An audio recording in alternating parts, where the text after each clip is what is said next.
Hello friends, రేపటి complete episode ఇప్పుడు ఈ వీడియోలో చూడండి. ఇక రోజా ఇంటికి రాగానే టెన్షన్ పడుతూ ఇప్పుడు ఆ చామంతి ఏమో రాజమణి హారాన్ని ఇవ్వనని కరాఖండిగా చెప్పేసింది. ఇప్పుడు నేను ఏం చేయాలి? ఆ రాజమణి హారం నాకు కావాలి. రాజమణి హారాన్ని ఎలాగైనా సొంతం చేసుకోవాలి. లేకపోతే అత్తయ్య గారు ఇక నా రిసెప్షన్ చేయరు. ఇక నాకు విలువ గౌరవం ఏది ఉండదు. ఇక నేను కూడా ఇంట్లో పనిదానిలా ఉండాల్సిందే. ఇక నిష గనుక ఈ ఇంటికి కోడలుగా వచ్చిందంటే నన్ను మా అత్తయ్య పని మనిషిలా చూసేస్తుంది. ఇక నన్ను పక్కన పెట్టుకొని నిషాని పొగుడుతుంది. ఇక నాకు ఈ ఇంట్లో విలువ ఉండదు. విలువ లేని చోట నేనెలా ఉండాలి? అలా అనుకొని పౌరుషంతో ఇంట్లో నుంచి వెళ్ళిపోతే ఇక నాకు చిప్పగదే అవుతుంది. ఏం చేయాలనో అర్థం కావట్లేదు. చామంతితో ప్రేమగా మాట్లాడదామనుకుంటే నా నిజ స్వరూపం దానికి తెలిసిపోయింది. ఎక్కడ నటిస్తానో దానికి బాగా తెలుసు. ఇప్పుడు నేను ఏం చేయలేని పరిస్థితిలో ఉన్నాను. ఇప్పుడు నేను ఆ చామంతి కాళ్ళ కాడికి వెళ్ళాల్సిందే. ఇంత ఆస్తి ఉండి కూడా ఏం చేయలేకపోతున్నాను. ఆ చామంతి ఆఫ్టర్ ఆల్ నా కాళ్ళ కింద పనిచేసే పని మనిషి. ఇప్పుడు నేను దాని కాళ్ళ కిందకి వెళ్తున్నాను. అది ఎప్పుడు అంటుండేది పూరి గుడిసెతోనైనా సహాయం ఉంటుందని. ఇప్పుడు నాకు ఆ చామంతి అవసరమైంది. దాని దగ్గరనే కదా రాజమణి హారం ఉంది. దాని దగ్గర ఉండి కూడా నేను ఏం చేయలేకపోతున్నాను అని రోజా టెన్షన్ పడుతుంటే ఇంతలో ఇక అరుణ్ వచ్చి, ఏంటి రోజా, ఇప్పుడు నువ్వు హ్యాపీగా ఉన్నావు కదా? మా అమ్మ మనిద్దరికి రిసెప్షన్ చేస్తా అని చెప్పింది. ఇక నీకు పరువు ప్రతిష్ట అంతా దక్కుతుంది. నువ్వేం టెన్షన్ పడకు రోజా, నీకు తోడుగా నేనున్నాను. ఇక రోజా మనసులో, అయ్యో ఇప్పుడు అరుణ్ సార్కి నేను చెప్పలేని పరిస్థితి. ఆ రాజమణిహారాన్ని తెచ్చిస్తేనే కదా మనిద్దరికి రిసెప్షన్ చేస్తుంది. ఏమైంది రోజా, మా అమ్మ ఇద్దరికి రిసెప్షన్ చేస్తా అని చెప్పింది కదా, మరి ఎందుకు డల్గా ఉన్నావు? హ్యాపీగా ఎందుకు లేవు? అంటే అది సార్, కాస్త హెడ్‌ఏక్ లేస్తుంది. అందుకే మూడ్ ఆఫ్‌గా ఉన్నాను. ఓకే రోజా, కాస్త రెస్ట్ తీసుకో, తగ్గిపోతుంది. ఏమో చామంతి ఆలోచిస్తూ ఉండగా ఇంతలో ప్రేమ్ రాగానే, ఏంటి చామంతి, ఏం ఆలోచిస్తున్నావు? అంటే నా మనసు అలిజడిగా ఉందని అని అనేసరికి ఇక ప్రేమ్ వెంటనే, ఆ మనసు నాది కదా. ఏంటి బాబు, ఏం మాట్లాడుతున్నారు? అయినా నా మనసు నీ దగ్గర ఎందుకుంటుంది? అంటే అది చామ్, నిన్నెప్పుడూ కాపాడుతూ వచ్చాను కదా! అంటే నీ మనసు నాది కదా! అలా అంటున్నాను అంతే. అవును బాబూ, మీరు నా దగ్గర ఏదో దాస్తున్నారని అర్థమవుతుంది. ఏదో చూపించండి బాబూ. చూపించాలనా? సరే అయితే నువ్వు కళ్ళు మూసుకో. సరే బాబూ. ఇప్పుడు కళ్ళు తెరువు. సర్ప్రైజ్ నీకోసమే. చూడు చామ్, ఆ బుక్‌ని ఓపెన్ చెయ్యి అని అనేసరికి ఇక చామంతి డైరీని ఓపెన్ చేయగానే లవ్ విత్ ప్రేమ్ అని రాసి పెట్టడంతో చామంతి చాలా సంతోషపడిపోతుంది. చామ్, నీకు నచ్చిందా? ఆ, నచ్చింది బాబు. మీరు నన్ను ఇష్టపడుతున్నారు కదా, నేను కూడా మిమ్మల్ని ఇష్టపడుతున్నాను. మనిద్దరం ఒకరినొకరు ఇష్టపడుతున్నాం కదా బాబు. ఏంటి చామ్, ఏం మాట్లాడుతున్నావు? నేను డైరీలో రాసింది నువ్వు చదివావు కదా. అవును, విత్ లవ్ ప్రేమ్ చదివాను కదా. నువ్వు నన్ను ఇష్టపడుతున్నావు, నేను కూడా నిన్ను ఇష్టపడుతున్నాను బాబు. మీరు నా కోసం ఎంతో సహాయం చేశారు. నేను కష్టాల్లో ఉంటే నన్ను ఆదుకున్నారు. నాకు నీడగా తోడుగా ఉన్నారు. మరి మీరంటే నాకు ఇష్టమే కదా బాబు. ఇక ప్రేమ్ మనసులో, అంటే చామ్కి నా మనసులోని మాట అర్థం కాలేదా? అయ్యో, చామ్ని ప్రేమిస్తున్న విషయం ఈ డైరీలో కూడా రాశాను, కానీ చామ్కి అర్థం కాలేదు.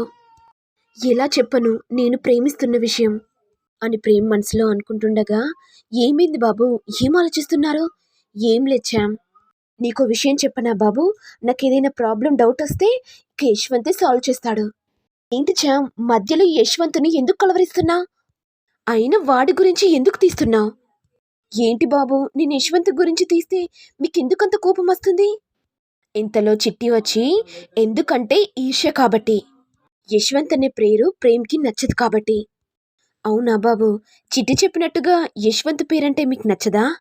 నచ్చదంటే నచ్చదు కాదు, కానీ తన పేరు తీయొద్దని చెప్తున్నాను అంతే. ఇంతలో రమాదేవి ఇక ప్రేమ్ చామంతితో మాట్లాడడం చూసి, వీడేంటి ఈ పని మనిషితో ఇంతగా మాట్లాడుతున్నాడు? వీడికి నిషాతో ఎంగేజ్మెంట్ అయింది. వీడు నిషాతో ఫోన్ మాట్లాడాలి. అలాంటిది నిషాతో కాకుండా ఈ పని మనిషితో ఉంటున్నాడేంటి? కొంపతీసి నా కొడుకు దాని మాయలో పడ్డాడా? ఇది ఇంటికి అడుగుపెట్టింది. ఇక నా కొడుకు దీని మాయలో పడుతున్నాడు. చూసి కూడా నిన్నేం చేయలేకపోతున్నాను. నా ఫొటోస్ అడ్డం పెట్టుకొని ఇక నేనేం చేయలేకపోతున్నాను. అయినా నా ఫొటోస్‌ని ఎవరు పంపించాలో తెలుసుకోవాలి. అప్పుడే కదా నేను మనశ్శాంతిగా ఉంటాను. ఇక భ్రమరాంబిక ఆలోచిస్తూ ఉండగా ఇంతలో జగదీష్ రాగానే, "ఏంటి భ్రమరా, ఏం ఆలోచిస్తున్నావు?" "ఏవండీ, మీతో ఒక విషయం చెప్పాలండి. నాకు వదినని చూస్తే డౌట్ అనిపిస్తుంది." "ఏంటి, ఎందుకలా మాట్లాడుతున్నావు?" "అవునండి, నాకెందుకో వదిన మీద డౌట్ ఉంది."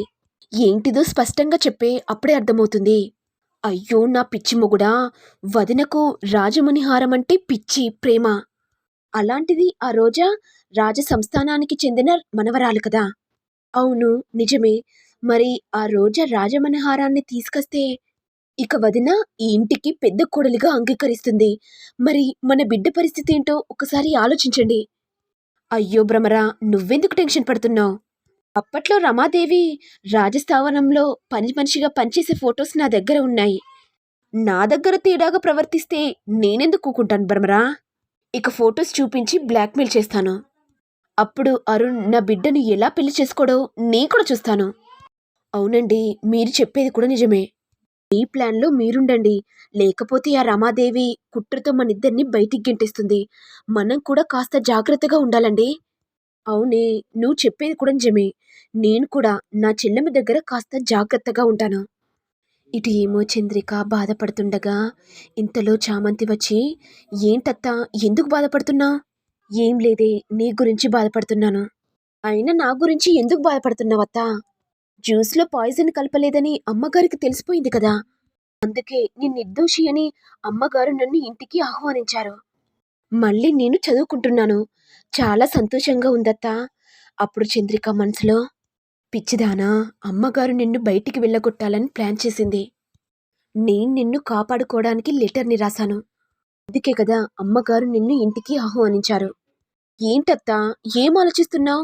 ఎప్పుడు మాట్లాడినా సరే నువ్వు ఏదో ఆలోచనలో ఎందుకు పడిపోతున్నావు?" "ఏం లేదే. అవును, మీ అమ్మకి ఎలా ఉందే? బావుందానే?" "ఆ, బావుందత్తా. ఇప్పుడిప్పుడే జ్వరం తగ్గుతుంది. మీ అమ్మను జాగ్రత్తగా చూసుకోవే. మీ నాన్న మాట ప్రకారం నువ్వు పెద్ద లాయర్‌వి కావాలి. అప్పుడే నువ్వు మీ నాన్నను బయటికి తీసుకొస్తావు. నీకు ఎంత కష్టమొచ్చినా సరే చదువును మానేయకు. నువ్వు అనుకుంటే ఏదైనా సాధిస్తావు. ఆ నమ్మకం నాకుందే." "సరే అత్తా, మీ నమ్మకంని ఎప్పుడు పోగొట్టను. తప్పకుండా నేను పెద్ద లాయర్‌నవుతాను. మా నాన్నని నేనే విడిపిస్తాను.